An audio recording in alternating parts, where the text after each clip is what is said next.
오늘 참 중요한 시간인데 사실 또 설이라서 우리 교우들이 많이 귀한 시간을 우리가 놓치는 그런 좀 안타까운 것도 있는데요. 아무튼 오늘은 오늘 교육에 관한 이 말씀을 언급하고 이 말씀을 가지고 또 다시 여러분 아마 제가 말씀을 드릴 것 같습니다.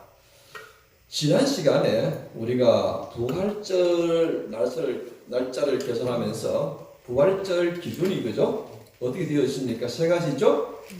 춘분 후 보름 지난 주일. 춘분 후 보름 지난 주일. 그래서 그죠? 부활절은 춘분을 우리가 기준으로 잡기 때문에 거의 3월달 아니면 4월달에 다 부활절이 이렇게 걸립니다. 자, 그러면 우리가 이런 질문을 할 수 있겠죠.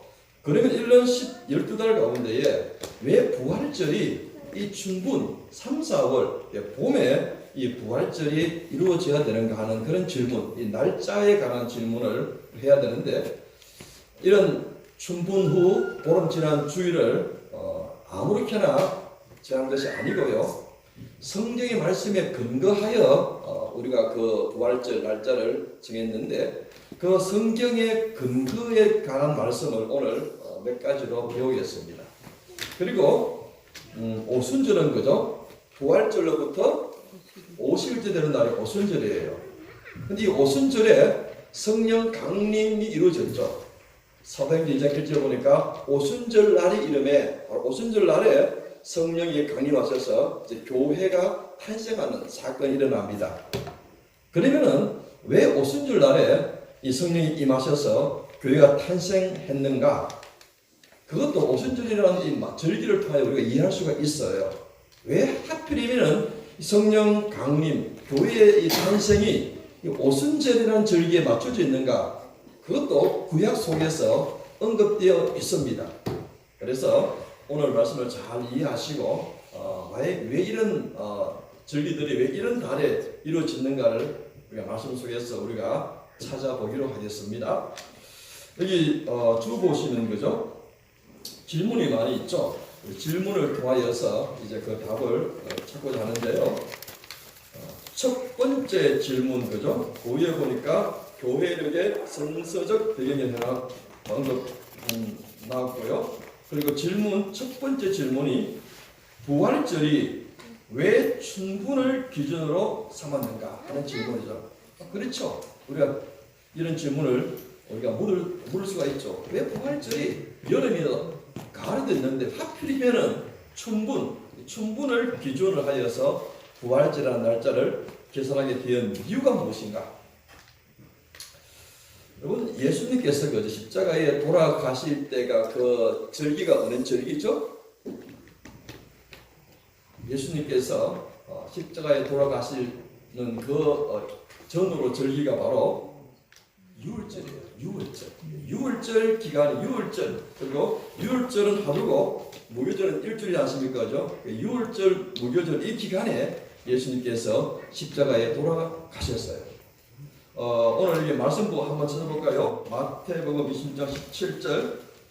무교절의 첫날에 제자들이 예수께 나와서 이르되 유월절을 식사 잡수실 것을 우리가 어디서 준비하기를 원하시나이까 하니까 그죠? 19절 말씀에 이 제자들이 예수께서 시키신 대로 하여 유월절을 준비하였더라. 이것이 바로 마지막 만찬. 예수님께서 십자가에 달리시 바로 전날에 이루어진 사건이죠. 자, 이 보시는 거죠. 예수님의 그 마지막 고난주간 가운데에 지금 월화수는 제가 뺐습니다. 원래 주일부터 월화까지가 있는데 오늘 뺐고요. 자, 수요일날, 목요일날, 금요일날, 토요일날, 일요일 주일이죠. 유월절은 바로 14일날 유월절 시작되죠. 14일날 예수님이 십자가에 돌아가실 때에 유월절을 그 날짜는 14일인데요. 그 14일이 바로 목요일날 우리가 아까 읽었던 성경의 그 세 부분이 있다. 목요일날 유월절 준비하는 유월절 만찬에 관한 말씀을 준비하라 그렇게 말씀하신 것을 읽었죠, 그죠? 14일 날 바로 14일이 6월절 절기인데요. 1월 14일 날 나중에 우리가 본문을 보겠습니다. 아무튼 14일 날이 바로 6월절 날이고 하루에 하루 6월절을 하루 지킵니다. 6월절 만찬이 이루어지죠. 6월절 어린 양을 잡고 6월절 만찬이 이루어지는데요. 자, 요 다음 날이 바로 15일인데 이때부터 이제 무교절이 시작되는 거예요. 6월절은 하루고 6월절 다음 날 15일부터 무교절이 일주일간 시작이 돼요. 그래서 무교절이 시작이 되는데요. 이때 15일 날 예수님께서 잡히시고 새벽에 잡히시고 십자가에 돌아가시죠, 그죠? 가시고 이제 금요일 날 오후에 이제 묻히시고 그죠? 그리고 다음 날이 안식일이에요. 안식일. 예수님이 돌아가신 그 시기에는 바로 무교절 다음 날에 안식일이에요. 그리고 안식이고 토요일이 안식이라서니까요. 토요일이기 때문에 안식일 시키시고 안식이고 바로 다음 날이 바로 일요일인데요. 주일이죠. 일요일 날 주님께서 부활하셨어요. 그래서 죽은 지 사흘 뒤에 부활하셨다. 부활하신 날짜가 바로 17일. 우리가 안식일 다음 날이에요. 그래서 그날이 주님께서 부활하시기 때문에 우리는 주일이라고 우리가 명명하죠. 그런데 우리가 일반적으로는 토요일 다음 날이기 때문에 일요일이라 하는데 일요일 날 주님께서 부활하셨다. 그래서 부활하셨다. 그러니까 6월절은 거죠. 항상 14일이에요. 그 해에 1월 14일이 6월절이에요. 6월절. 6월절에 관한 첫 번째 본문이 바로 출애굽기 12장이 있죠. 6월절 사건이 바로 12장이 있죠. 그죠? 6월절 사건의 배경되는 사건은 그죠? 애굽에 있는 모든 장자를 죽이시는 10번째 재앙인데요. 이 장자 죽음에 관하여서 유일하게 살아날 수 있는 길이 뭐예요? 6월절 어린 양을 잡고 그 피를 문설 진방에 바르고 그 피 속에 있는 생명들은 죽음의 사자가 이 장자를 치러 올 때에 그 피를 보고 그 피 속에 있는 사람을 건드리지 않냐고 그 집을 피가 어린 양 피가 있는 집을 넘어간다. 유월이라는 것은 거죠. 넘어간다는 뜻은 넘어간다. 패스 오버. 영어로 말하면 패스 오버. 넘어간다. 월장한다. 이렇게 넘어간다. 그래서 유월 넘어간다는 뜻이 바로 유월 한자로 유월이에요. 넘어간다는 것이죠. 그것이 바로 한번 볼까요? 자, 조금 제가 상세하게 좀 설명드리기 위해서 좀 배경 설명을 좀 드려야겠습니다. 출애굽기 12장 21절 한번 보세요.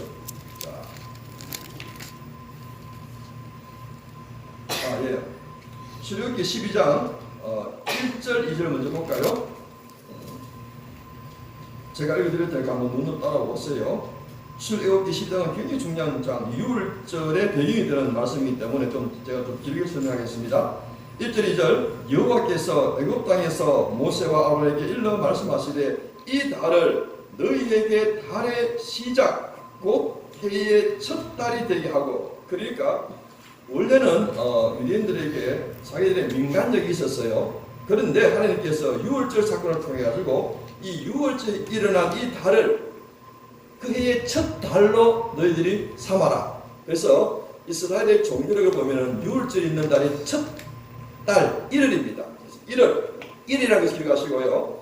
그리고 2절에 이 달에 너희에게 달의 시작 곧 해의 첫 달이 되게 하고 너희는 3절입니다. 이스라엘 온 회중에게 말하여 이르라. 이 달 열흘에 너희 각자가 어린 양을 취하지니 각 가족대로 그 식구를 위하여 어린 양을 취하되 5절 넘어갑니다.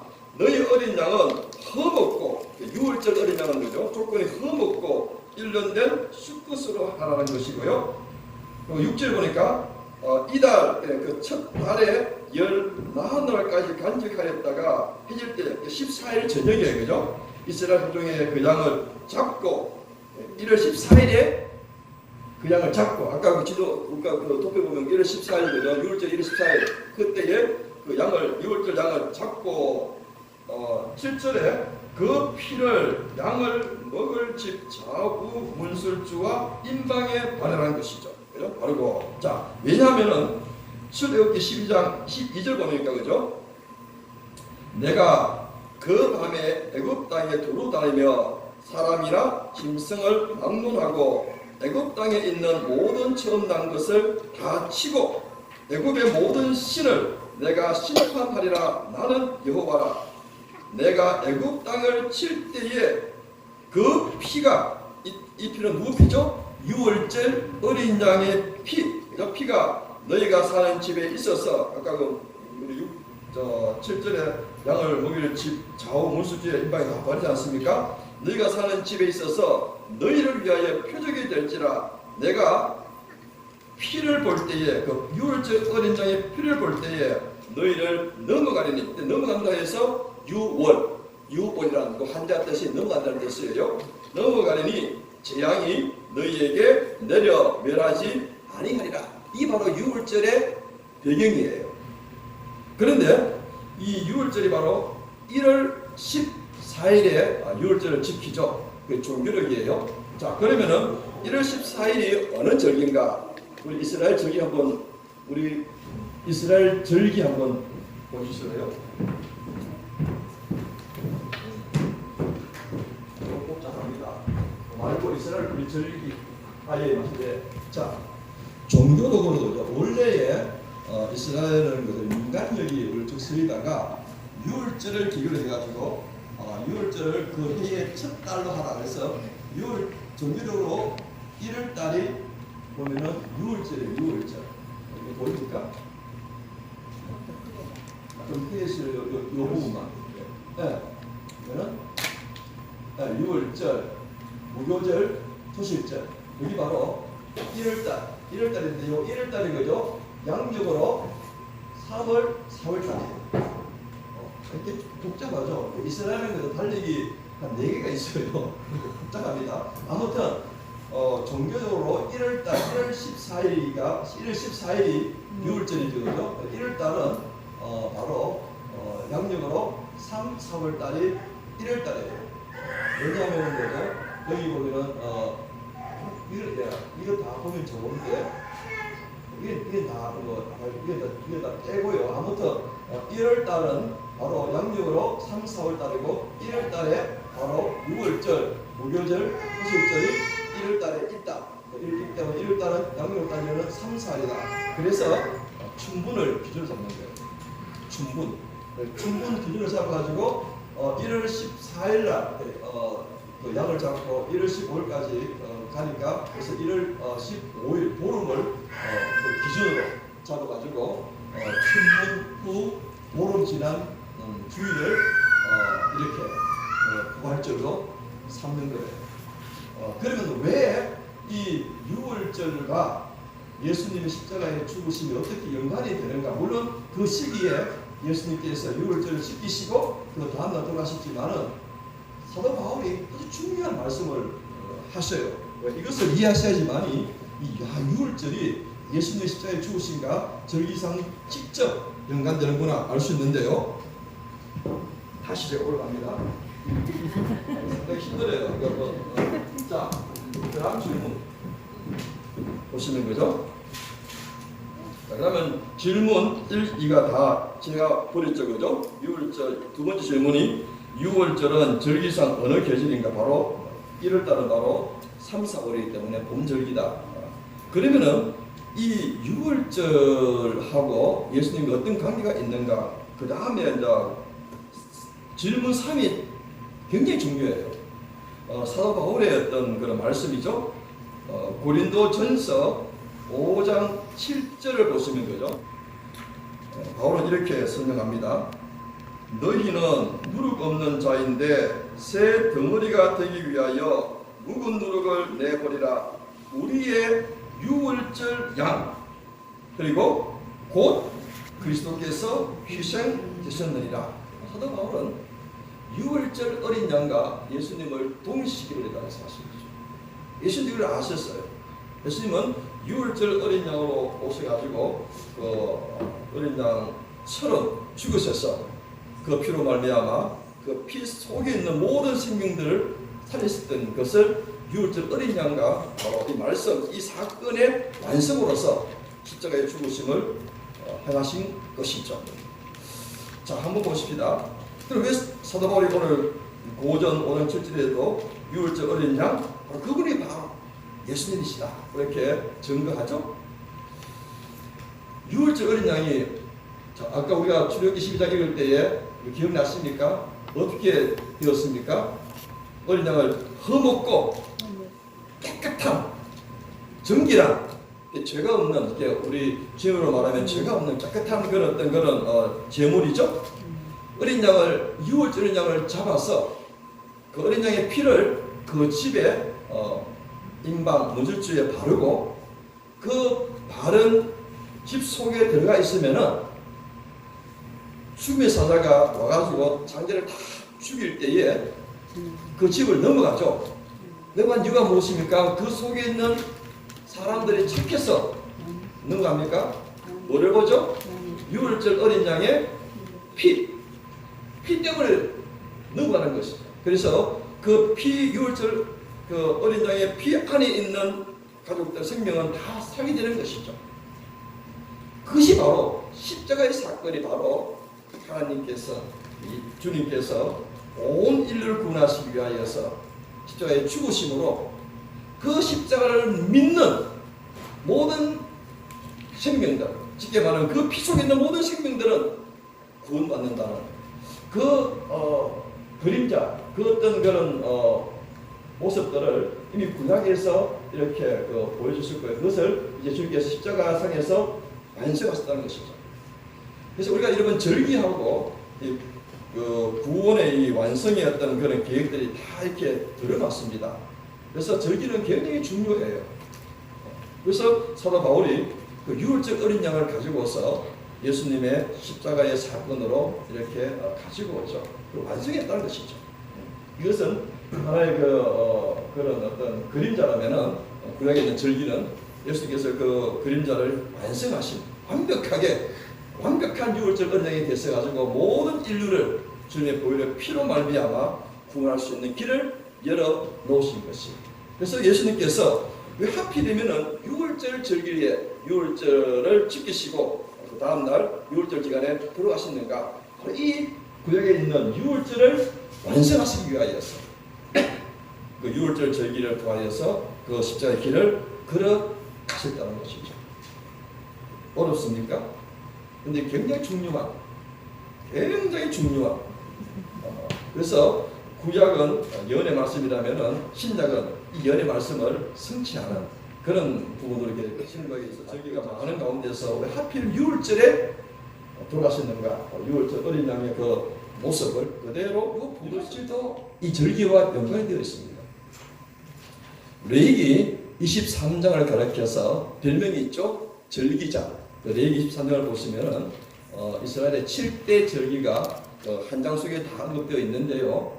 제일 먼저 기록되어 있는 절기가 유월절 하루고요. 유월절가 붙어서 이어지는 7일이 바로 무교절이 나와요.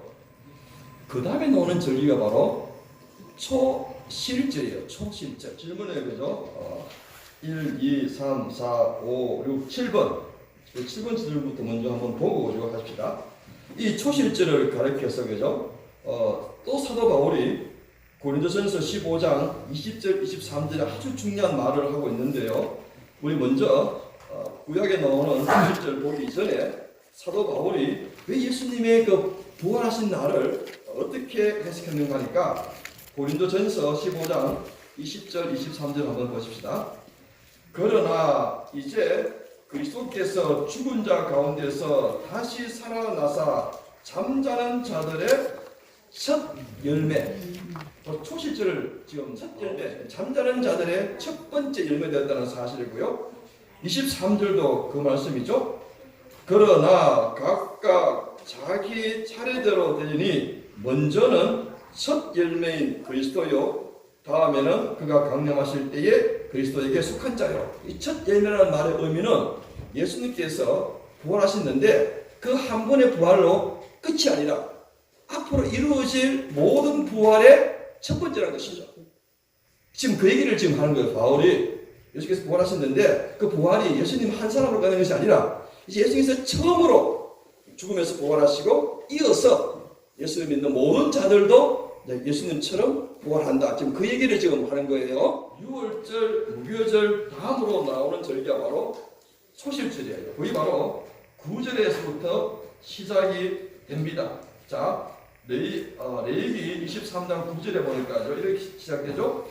여호와께서 모세에게 말씀하여 이르시되 이스라엘 자손에게 말하여 이르라. 너희는 내가 너희에게 주는 땅에 들어가서 너희의 곡물을 거둘 때에 너희의 곡물의 첫 이삭, 그 해의 첫 번째 난 곡물, 보리 곡물을 말하죠. 한 단을 제사장에게로 가져갈 것이요 제사장은 너희를 위하여 그 단을 여호와 앞에 기쁘게 받으실 힘이 되도록 흔들되 안식일 이튿날, 안식일 다음 날에 흔들 것이라. 이게 바로 초실절이에요. 초실절의 중요한 개념인 거죠. 곡물의 첫 이삭 그리고 안식일 다음 날 두 가지를 딱 기억하셔야 됩니다. 이 초실절의 의미는 그 한 국시단을 바침으로써 이제 계속 되어질 축복의 단의 열매에 관한 하나님에 대한 감사의 표시죠. 첫 번째 단을 바침으로써 앞으로 계속 나타날 복식에 대한 축복에 대한 그런 것을 의미를 담고 이것을 하는 그런 것이 바로 초실절이에요. 초실절이 언제예요? 안식일 다음날. 근데 이 안식일은 우리가 1년에 안식일이 50번 넘는데 어느 안식일인가? 무교절 속에 있는 안식일이에요. 무교절 속에 있는. 자, 보십시다.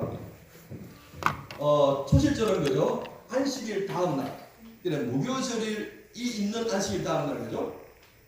예수님 돌아가신 당시는 14일이 목요일이고 15일 저녁부터 이제 일주일간 무교절이 시작되겠죠. 무교절 가운데에 안식일이 바로 토요일 안식일 다음 날이 바로 이스라엘 절기상은 초실절이에요. 그때에 주님께서 부활하셨습니다. 그래서 사도 바울은 이 초실절을 가르쳐서 첫 열매, 그 초실절을 완성하셨다는 것이죠. 초실절의 완성. 그래서 절기의 완성이에요. 우리가 그 레위기에 나오는 절기를 그냥 보시는 게 아니라 이 구원의 각도에서 보셔야 돼요. 그래서 이 절기들이 구약에는 그림자라면은 이 절기를 완성하신 분이 바로 예수님께서 6월절 어린 양을 완성하셨고요. 또 부활하심으로 초실절을 완성하셨다. 그래서 초실절이라는 의미는 거죠. 이제 그 첫 열매뿐만 아니라 이제 그 열매를 기점으로 해가지고 계속 풍요한 열매들이 이제 이어 나온다는 얘기죠. 예수님의 부활도 그렇다는 것이죠.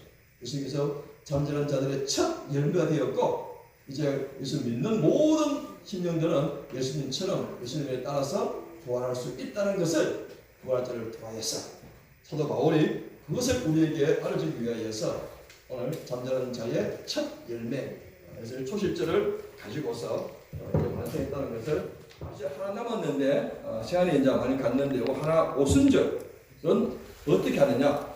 오순절은 거죠. 오순절 어떻게 했어요? 오순절 말 그대로 50이 오순이 50이에요. 그 50의 첫 번째 카운트가 바로 초실절로부터 50을 세워요. 그러면은 초실절부터 50을 딱 세우는 그 주일이 바로 오순절이에요. 근데 그날이 바로 성령께서 강림하신 성령 강림주일이에요. 사도행전 2장 1절로 넘어갑니다. 1절에 나오는 첫 단어가 뭐예요? 오순절.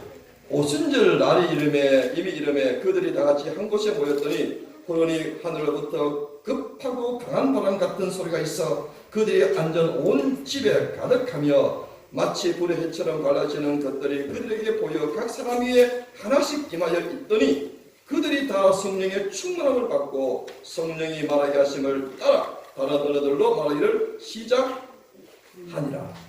성령 충만한 사건이 났고요. 그리고 여기서부터 이제 교회가 탄생하는 그런 배경의 사건이죠. 바로 이 사건이 바로 성령 충만한 사건이 바로 구약의 절기로 따진다면은 오순절 날에 이루어졌어요.